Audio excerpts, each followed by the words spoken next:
You'll be looking on with me, apparently. It's very informal.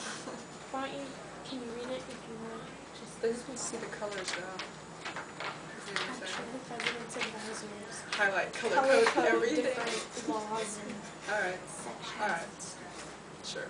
It's fine. It's fine. Nobody's paying attention. It's fine. Okay. Good afternoon. Good afternoon, Mr. President. As you all know, nuclear missiles have been discovered on the island of Cuba. This is a grave and blatant threat to our national security and cannot be tolerated. I think we all agree that they must be removed. What we are here to discuss is the options that are available to accomplish this goal. I do not need to remind you that the stakes cannot be higher. The fate, and not only of the United States, but the ideals of freedom and democracy themselves hang in the balance of what we decide here. Mr. President, I feel it is a just and necessary step at this point in time to invade Cuba with overwhelming force. Castro and Khrushchev will understand nothing short of that. I respectfully disagree with General Lenz. If we attack Cuba with overwhelming force, the Soviet will view it as an act of war, thus putting it, if not our own country, certainly our European allies, under the threat of complete annihilation. I think we should seek a more moderate response. I suggest that we confront Khrushchev, tell him what we know, and explain to him that we absolutely cannot tolerate this practices. In my opinion, Mr. President, the time for talking to Khrushchev is over. We need to act decisively. However, I think a full-scale invasion would certainly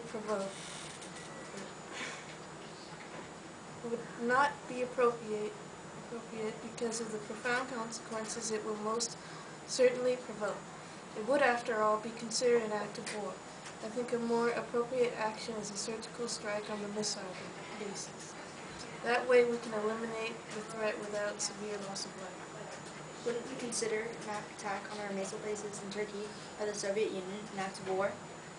How could they not view an attack on their bases in Cuba the same way? We need to mount a response that displays to Khrushchev that we will not be bullied, but one that does not involve direct military action if possible. Mr. President, I suggest we consider a naval blockade.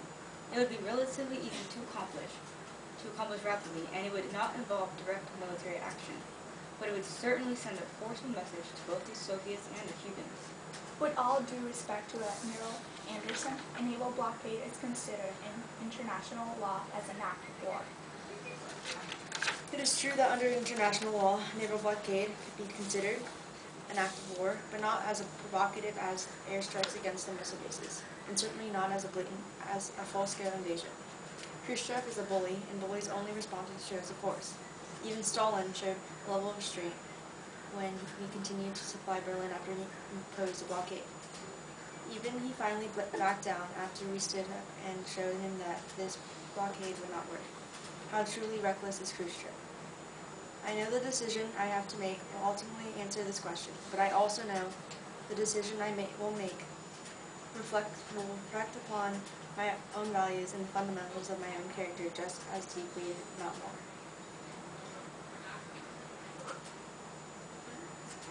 Oh, okay, just keep going. Okay. As I understand that the unfortunate fact is that we have been at war since Korea.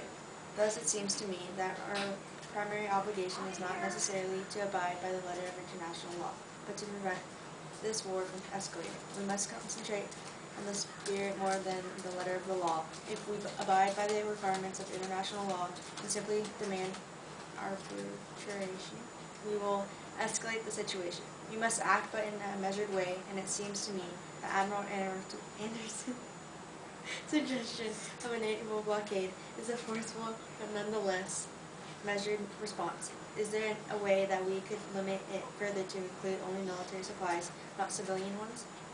I believe that we would demonstrate to the world that we are a peace-loving nation, but a strong one. We can call it a naval quarantine.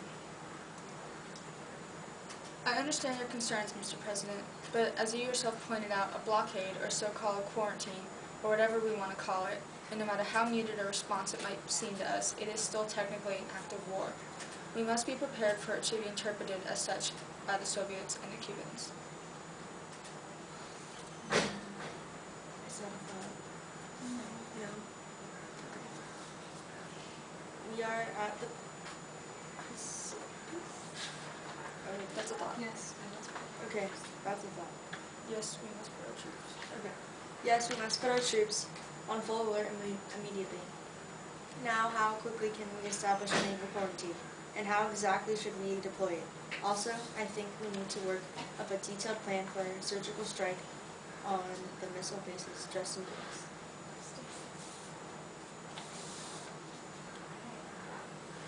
Done?